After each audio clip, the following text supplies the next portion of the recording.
should experience the level that I was at while I was writing the music.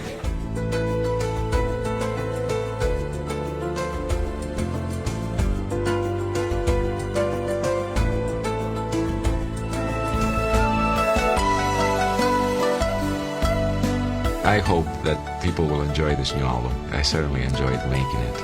It's been a lot of fun.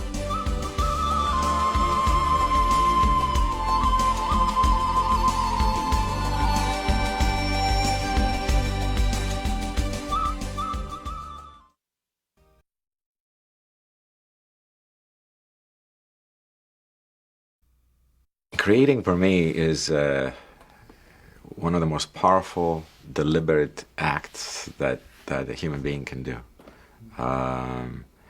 It is one of the most important reasons to exist, in my mind. It fulfills me. Music can communicate such delicate and subtle emotions that are next to impossible to describe with words. And as such, it gives me tremendous ability to talk to people. And if I do my job right, the listener should experience the level that I was at while I was writing the music. The way I felt when I created that piece, when someone listens to it, should be able to feel the same, if it's done right. In order for me to create, there's an intense focus that has to take place. You got to stop the input from society. You got to stop the bombardment, all the information that comes in, the phone calls, and somebody's birthday, and Christmas is coming, and it's your birthday, and you got to pay the telephone bill, and the electric bill, and the insurance, and so on, and the car broke down, and all that stuff has to go away. It does not exist. That's not so easy to do. I've learned over the years to do it very well. And once you're clear and you stop that tremendous input, all of a sudden you hear yourself talk. And you can go into a place where creativity has no end, where the music lies, and it's as many songs as you like to do.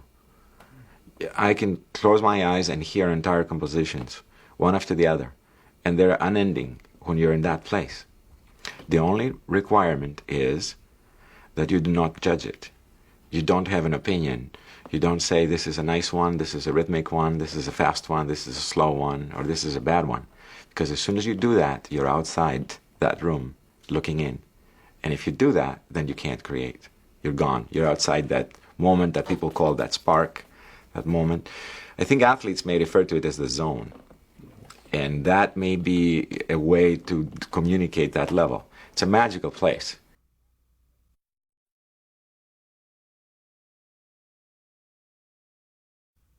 After I finished the last tour, which was about 110 concerts, I was very tired, to say the least. And tired is not the right word. Exhausted. And I was in a very bad place, dangerous place, actually, to be. A very, very difficult place.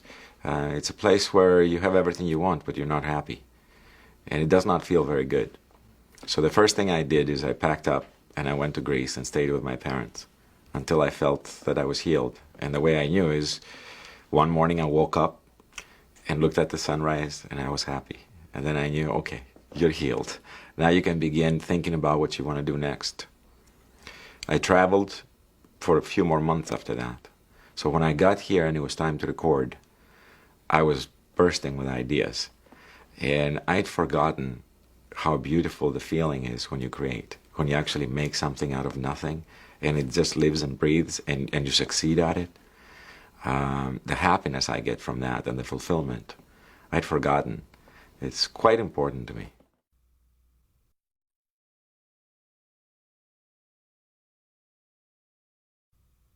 The water has been a big part of my life. I grew up right next to it. I spent most of my days in it when I was a kid. Just being able to look on an open ocean where your eyes don't focus at 10 yards or 20 yards, but they focus at infinity. It's a part of me that I missed when I left Greece. I missed it very much, and it cost me a lot. And every summer I would go back home and I would see the place again and I would say, that's That's what my soul needs. That's what I love. I love this place because it reminds me of Kalamata. It reminds me of where I was born. Similar temperature, very close to the ocean. And if you're born like that, and I didn't leave there until I was 18 years old, it's in you. It's in your bones. You don't get rid of it. So as I traveled and I went to the bigger cities and so on, I left the water and I went all the way around, all the way as far north as Minnesota, and came right back to the water, and I love it. Now I spend my times between here and Greece. I essentially have remained a small town boy. I like simplicity, and I don't like a lot of noise around.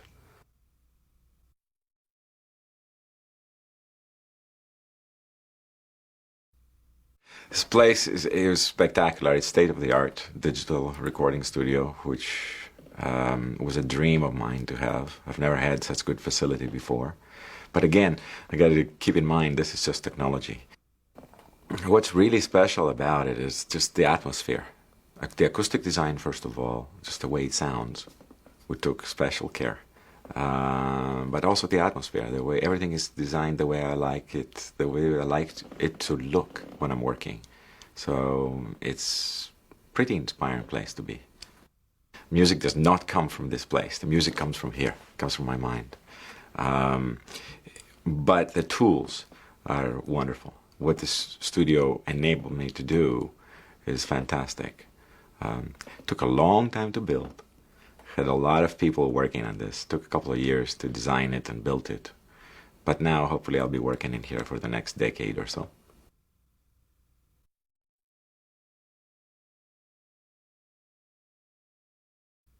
I came in with an open mind. I had no idea what the album was going to sound like. I didn't even know if there's going to be an album inside me. And I'm always, all my albums, I've done 12, 13 albums now. Every time I go in to do an album, I'm always a little afraid and always skeptical. I'm not sure what the next album is going to be like, what the ideas are going to be. Will I have new ideas? Am I going to just go in there and repeat myself and so on? But after I begin working, from the first day, that same night, I just go, why was I questioning myself? I work on one song at a time, and I'm completely consumed by it. First, I know what the emotion is, what the song is going to feel like, before I know what the instruments, what the rhythm, what the speed, what the sound, what the melody, anything. It's just an emotion, a pure emotion. I know what it should feel like. Then the choices become a lot easier in choosing sounds, rhythms, and melodies that describe that emotion.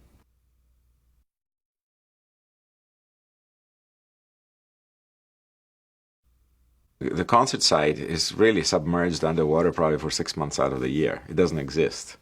And it's once in a while the Yamuna River backs up a little bit and leaves this sandy beach, which we had to turn into a concert site for about 10, 15,000 people, and carpet the whole area so you don't see any sand anywhere. Built a stage on it. Built 2 bridges across the river so that people could cross and come to the concert site. And it was just a small city. The Taj Mahal has never been lit at night. We had these 100 million watt lights go on. The whole place was like daylight. So the birds began flying. All of a sudden we start seeing these huge birds going overhead. It's pretty amazing.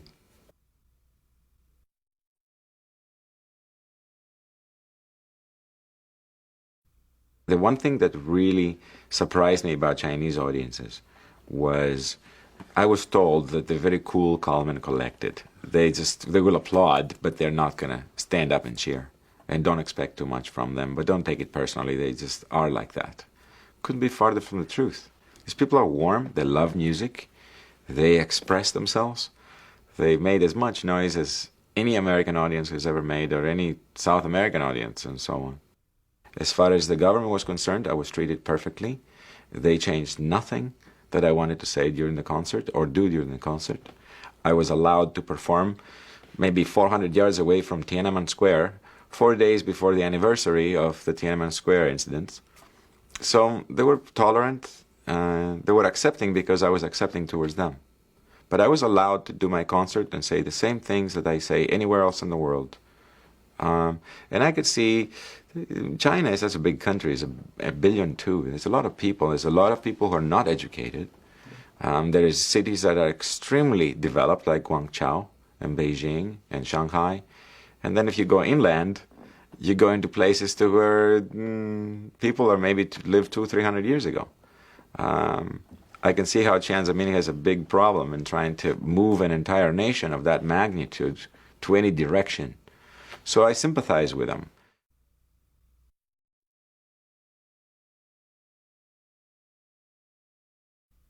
I think the website is a very powerful tool. It's the future. And I think it's, besides my music, transmitting my music, I think it's a very powerful tool, and it's going to reshape the planet as we know it, because now human beings will be able to communicate directly with each other. And even though, yes, it's good for me, I can put my music on it, it could be exposed to a lot of people that normally I wouldn't be able to be exposed to, or I wouldn't have access to. I always look beyond that. I think the fact that anyone can talk to anyone, and if they can't do it right this minute, in the next decade they will be able to, will change the way we think about each other. And I think it'll bring people closer together. It'll make it more difficult for the leaders of our societies to engage in nasty activities, clandestinely and so on. I think it'll just reshape the whole planet.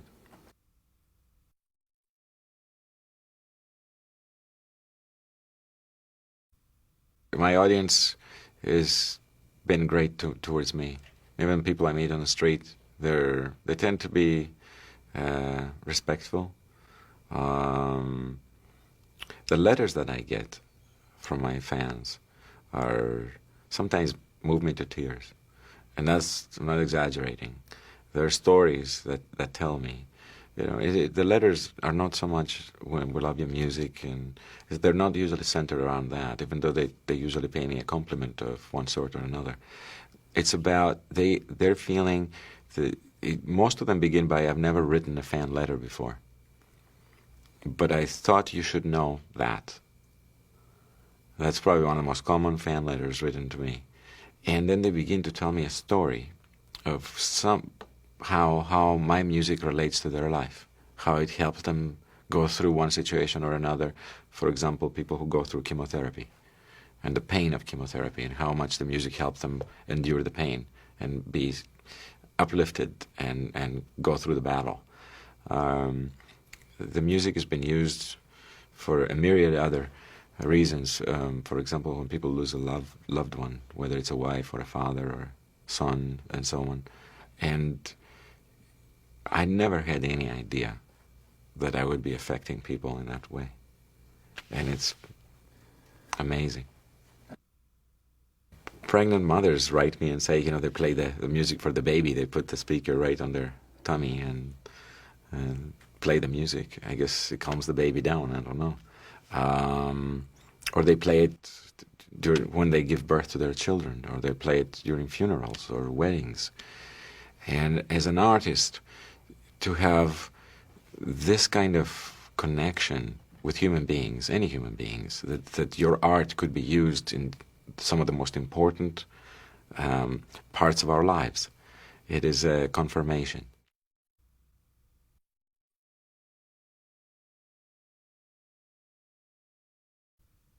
I hope that people will enjoy this new album. I certainly enjoyed making it. It's been a lot of fun. It took me about a year to do it, and I feel it's a very consistent and very enjoyable album. I think it could be used in a lot of different parts of your life. It does not demand your attention, your undivided attention, but I think it has a very strong mood that's consistent. I just hope people enjoy it.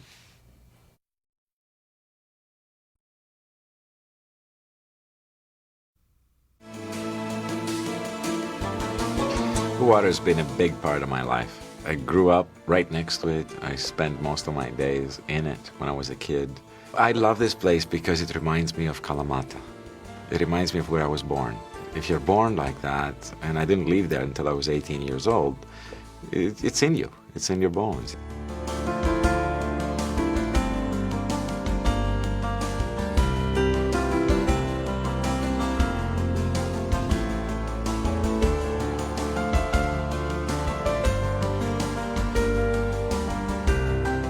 This place is spectacular. It's state-of-the-art digital recording studio, which was a dream of mine to have.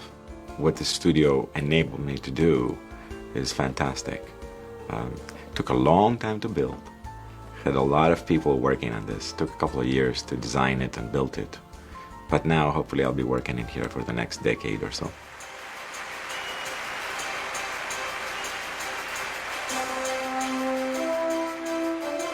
Creating for me is one of the most powerful, deliberate acts that a human being can do. Music, I feel, is the most powerful and very direct language known to man. It can communicate across borders and language barriers, and essentially it bypasses logic and speaks directly to your soul.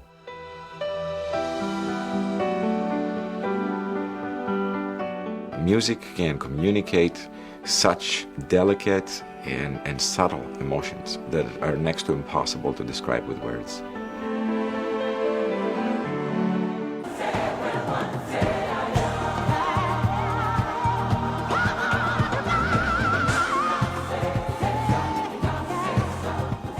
If I do my job right, the listener should experience the level that I was at while I was writing the music.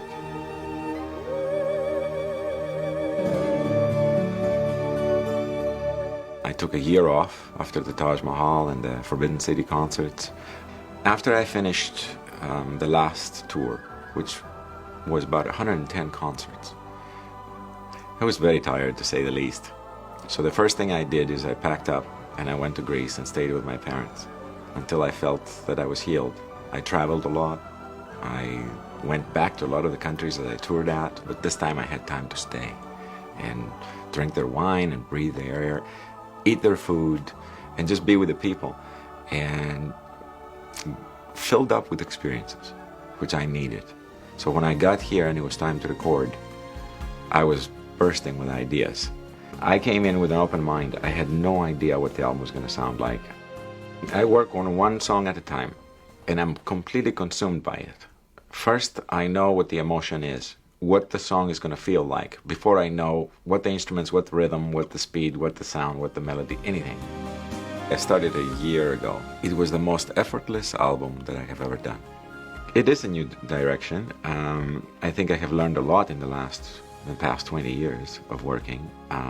It is very different, obviously, than the Acropolis and the Tribute albums, which were concert albums. I hope that people will enjoy this new album. I certainly enjoyed making it. I've learned a lot the last couple of years. It was actually fairly difficult years, with the exception of recording the album. There was a lot to be learned as far as understanding where I've been, where my career is at, what is the meaning of all this, what have I been doing for the last 15 years, why have I worked so hard, and essentially what is the meaning, and trying to understand it and put it into perspective. And I feel maybe now I'm putting it into a very good perspective, and thus I'm free and I'm happy, and I hope it continues like that, because then I'm going to want to write a lot more music.